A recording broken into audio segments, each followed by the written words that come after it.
My name is KYLEN, and today I'm going to tell you about the most iconic moments in the history of the World Cup since the FIFA World Cup in 2026 is coming.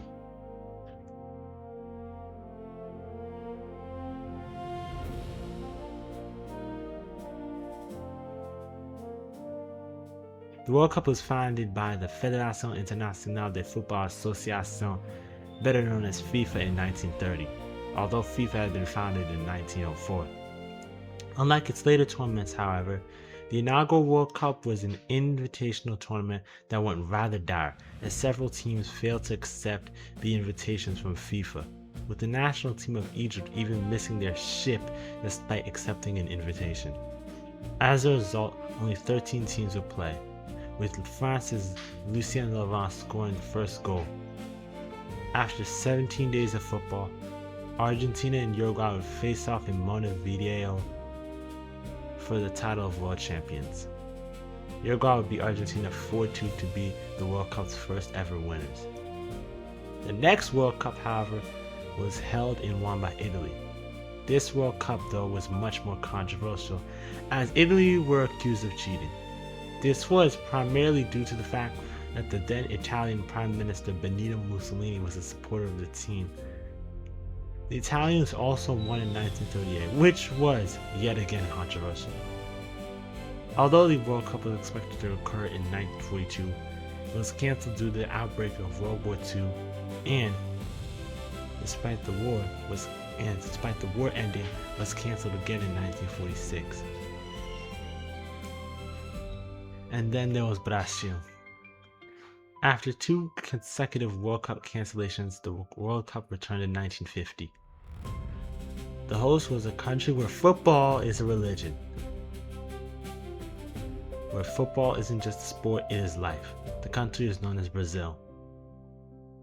The 1950 FIFA World Cup excluded Japan and Germany due to their participation as Axis powers in the war, although Italy were allowed to participate.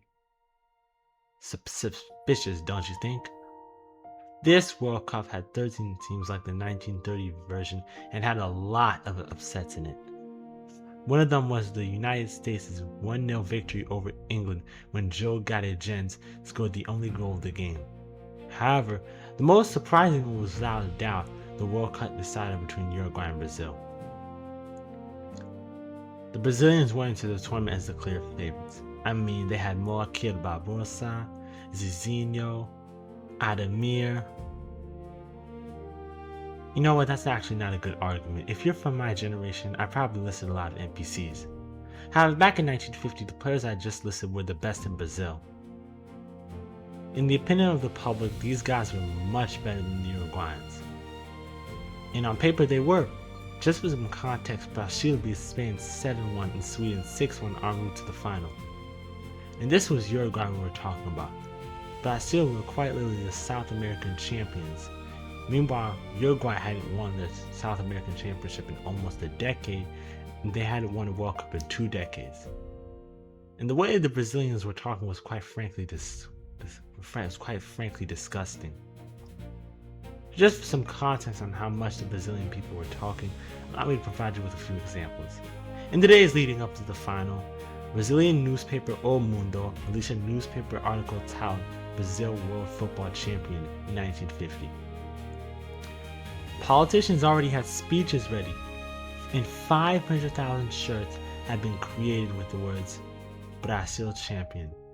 Of course, the Uruguayans were really pissed off, primarily because nobody rated them. Not even Uruguay's own football officials believed that they would make an impact in the tournament. But this really was disrespect on a whole different level. And this made Uruguay's captain, Oblio El Negro Jefe Barrera, really angry, and he really wanted to win too, which prompted him to go against the Uruguay manager Juan Lopez Fontana's defensive strategy, thinking that their fate would equal the fate of the Spanish and the Swedish if they did so. As a result, he went against the manager's satisfaction with being runners-up and said, "Outsiders don't count. We will only fulfill our duty if we are champions." On the day of the final in Brazil, hundreds of thousands of fans were at the historic Maracanã in Rio de Janeiro. On the day of the final in Brazil, hundreds of thousands of fans were at the historic Maracanã in Rio de Janeiro, about 200,000 to be exact. In the second half, Brazil's Albino Friaca opened the scoring to give Brazil the lead. And as you'd expect, the people of Brazil were in hysterics. They now had reason to believe that their players would be world champions. And then, of course, there was Oblio Vieira. El Negro Jefe was obviously annoyed because his speech was beginning to backfire. And so, he picked up the ball and began arguing with the referee, which delayed the game for 3 minutes, which helped the Brazilians calm down. And so, the match was started, and not too long afterwards, Uruguay's Alcides Yaga Gigia assisted Juan Alberto Cipriano through a cross for the equalizer. Although Brazil weren't winning, they only needed a draw to become champions. And then, in the 79th minute, the impossible happened.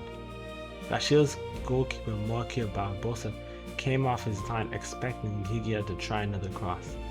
This was a rather grave error, as Alcides managed to beat Barbosa at his near post and scored the winner. The people of Brazil were stunned, more so devastated.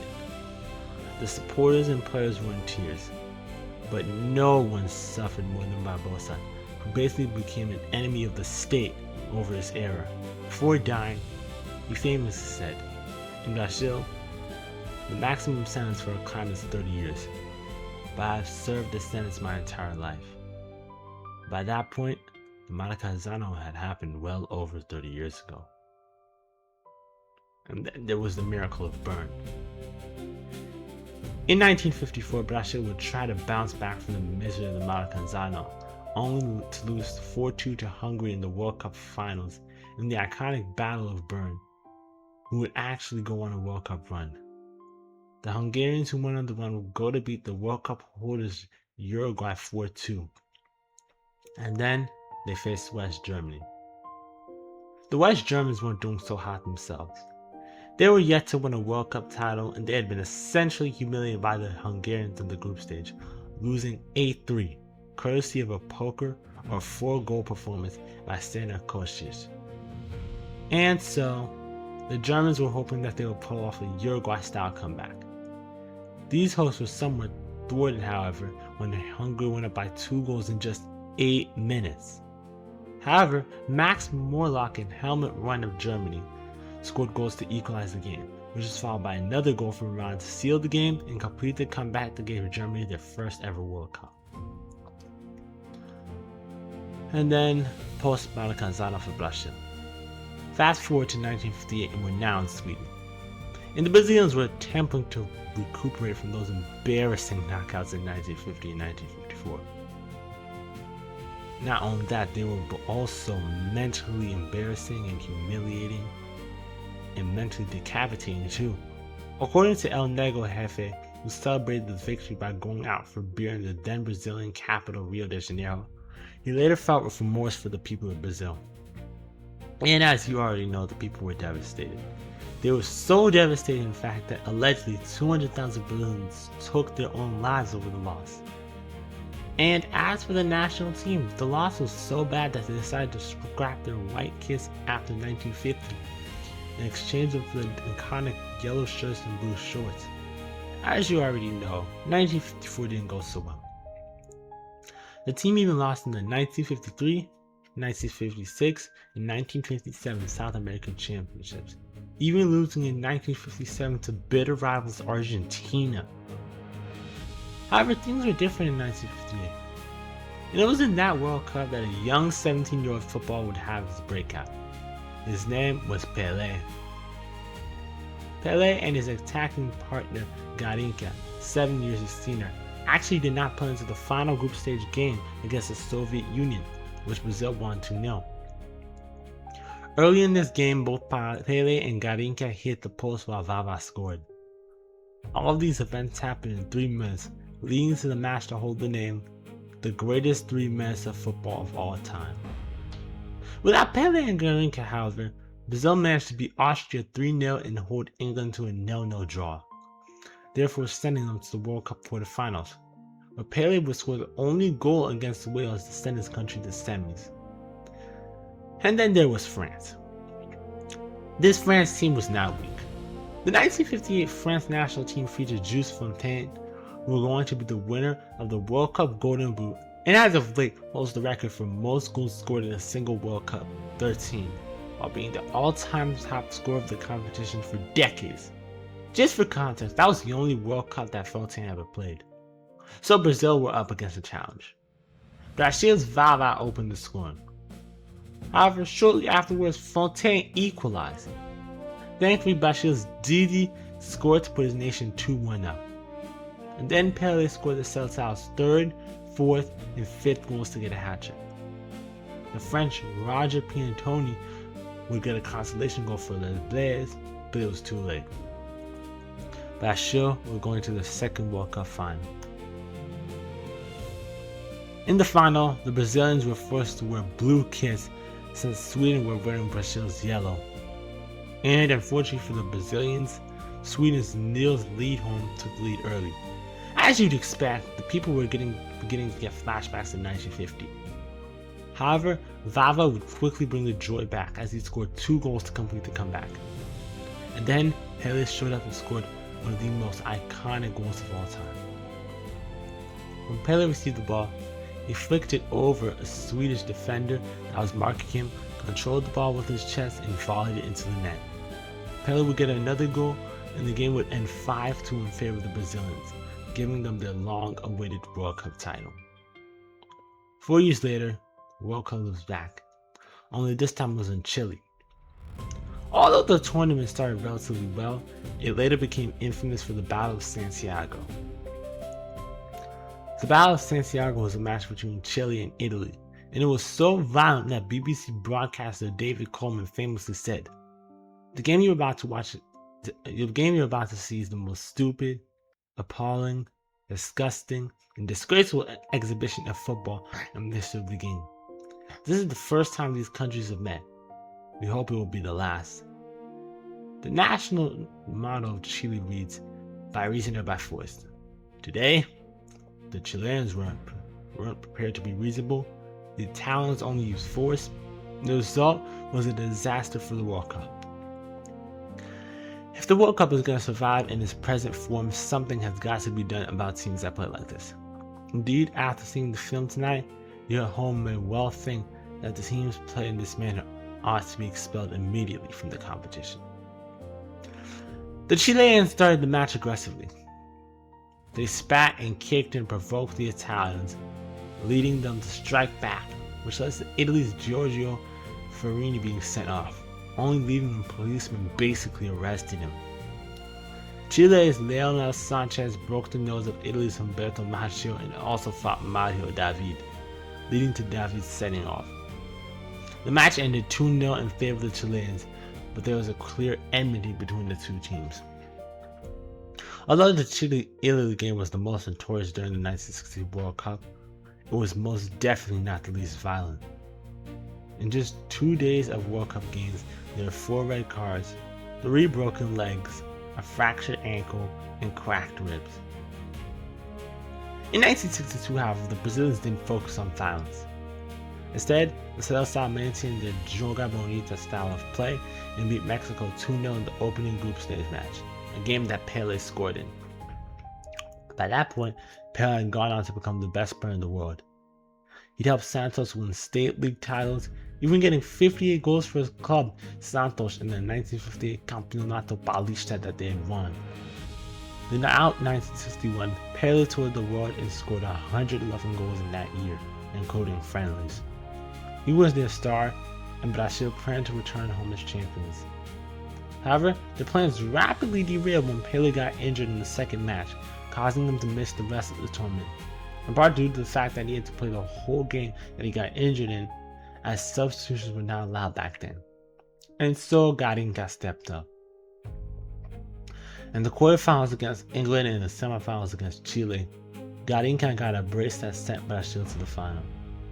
Sure enough, Brazil would beat Czechoslovakia 3-1 in the final to win their second consecutive World Cup, a feat for a South American nation. and the tournament would be Garinca's. Although Brazil were favorites for a third consecutive World Cup title, for obvious reasons, things didn't go to plan. After a 2-0 win against Bulgaria, a game that Pele and Garinca both scored in, Pele would get injured against Hungary and Brazil would lose 3-1. Against Portugal, Brazil would lose 3-1 again, leading them to exit the tournament early. This led to Pele's retirement from international football. England would take advantage of Brazil's exit, as they would defeat both Argentina and Portugal en route to the final, where they faced Germany, looking for their second World Cup title. At Wembley Stadium, Germany's Helmut Haller opened the scoring. However, England's Geoff Hurst quickly responded, and Hurst's teammate Martin Peters scored to complete the comeback. However, Germany's Wolfgang Weber scored an 89th minute equalizer to send the game to extra time. In ET, Hurst would score 2 goals to complete a hat-trick. His third goal was considered one that was wrongly given. However, it did not matter, as England would go on to become world champions. Ahead of the 1966 FIFA World Cup, Pele, Garinca, and many other players from the FIFA World Cup winning teams of 1958 and 1962 retired. However, he would later change his mind and join the 1970 Brazil team for the World Cup in Mexico. This team is considered by many to be the greatest World Cup team of all time.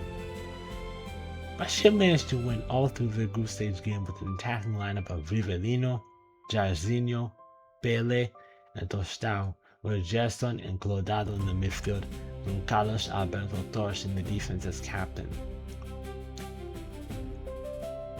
They would win all their World Cup games, including the final in Mexico City, which Brazil won 4-1, thanks to goals from Pele, Gerson, Jairzinho, and an iconic volley from Carlos Alberto. The win gave Brazil their 3rd title, which allowed them to permanently own the Jules Rimet Trophy, the official trophy of the World Cup. Pele would retire from international football in 1971, and to this day is the only footballer to have won 3 World Cup titles. And then there were the politics of '74. The 1974 World Cup in West Germany was a rather political one, as East Germany and the host faced each other in the World Cup.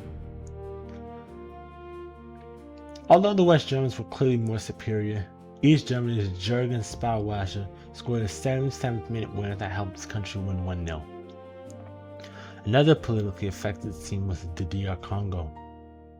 The Democratic Republic of Congo arrived in West Germany with a relatively strong team, as they had won the 1968 African Cup of Nations and qualified in 1974 after another AFCON win. As a result of these victories, the DR Congo's national team, then known as Zaire, was invited to the residence of the country's president, Mobutu Sese Seko. As a reward for the qualification in the AFCON wins, Mobutu gifted all the members of the team a house and a Volkswagen. However, Mobutu was not as pleased when Zaire were handed a 3-0 loss at the hands of Scotland, and Zairean players were not paid, which was followed by an embarrassing 9-0 loss against Yugoslavia. This, of course, upset Zaire's dictator, who sent his presidential guards to threaten the team, with the message that if they lost by 4 or more goals against Brazil, they would not be allowed to come home. This led Zaire's Mwepo Lunga to kick the ball up the field before a Brazilian free kick in protest. Brazil would win 0-3, which allowed Zaire to return home. However, the national team lost their funding at the hands of Mobutu, and many of the players died in poverty. The Haitian national team also made their debut in the 1974 FIFA World Cup, although they faced politically induced struggles too. The Haitian national football team was supported by the president and the regime, and the president's name was Baby Doc Duvalier. In spite of the controversy, which included Trinidad and Tobago being disallowed 4 goals by a referee that would later be banned from bribery in a 2-1 win in favor of Haiti in the qualifiers, the Grenadiers won the 1973 CONCACAF Championship and directly qualified for the World Cup. In the opening group stage match, Emmanuel Sano scored against Italy. Although Haiti would lose the game 3-1, Sana will break Italy goalkeeper Dino Zoff's record of 1,142 minutes without conceding an international goal. However, further controversy would arise when Haitian defender Ernst Jean Joseph failed a doping test, which led to him to get jumped by Haitian officials and led to him being flown back to Haiti. Without him, the Rouge et Bleu would go on to lose 7-0 against Poland and 4-1 against Argentina. However, both nations have returned to the World Cup and are hoping to make an impact. In spite of the upsetting loss against East Germany, the West Germans quickly bounced back and won all of their second group stage games en route to the final, while the Netherlands used their total football strategy to win all of their group stage games too, which included a 2-0 win against Brazil that sent the former team to the final. In the final, the Netherlands' Johannes Neeskens opened the scoring early through a penalty. However, before halftime, Germany would complete their comeback thanks to goals from Paul Breitner and Gerd Müller. As a result, the Orange were denied their first ever World Cup title, while Germany won their second. And then there was further controversy, which continued into the 1978 FIFA World Cup that was held in Argentina. Although the hosts would go on to win the tournament, they would be accused of match fixing and using the World Cup as propaganda for the dictatorship. Argentina's 3-1 win over the Netherlands in the final released the beginning of a bitter rivalry between the two countries. Even the 1982 FIFA World Cup in Spain had its own controversy. One of the main reasons was the fact that the tournament was being held in post-Franco Spain. Another controversy was the poorly planned World Cup draw. And then that was followed by the disgrace of Gijón, a match between West Germany and Austria that ended 1-0 in favor of the former team due to the fact that they both refused to play attacking football so they could both advance to the next round at the expense of Algeria. Although Germany managed to reach the semifinals after winning the second group stage, Austria were knocked out. The Germans were subjected to further controversy when the German goalkeeper struck the French Patrick Bastison and severely injured him. Eventually, Germany won the semifinal and advanced to the final, where they would face Italy. Although the Italians drew all three of their first group stage games, they advanced. In the second group stage, they faced a much tougher opponent, Brazil. This 1982 Brazil team was strong. They featured defender Leo Junior, midfielders Tonino Cerezo, Socrates, Falcao, and even Zico. Although both Socrates and Falcao would score, Italy's Paolo Rossi would go on to score a hat-trick to knock the Celts out. As a result, Brazil's 1982 team is considered the greatest team to never win a World Cup. As for the Italians, they will go on to beat Germany and Spain to win their record-equaling third World Cup title. The year of Maradona. Diego Maradona is without a doubt one of the greatest players of all time. He is considered by some to be the greatest. However, he is mostly known for his performances at the 1986 FIFA World Cup in Mexico. Perhaps due to the fact that he scored an iconic Hand of God against England in the quarterfinals and also scored the goal of the century, a goal that led him to dribble past 5 players, including the goalkeeper, that put Argentina 2-0 up. The Argentines would win 2-1 in the quarterfinals and 2-0 in the semifinals before beating West Germany in the World Cup final.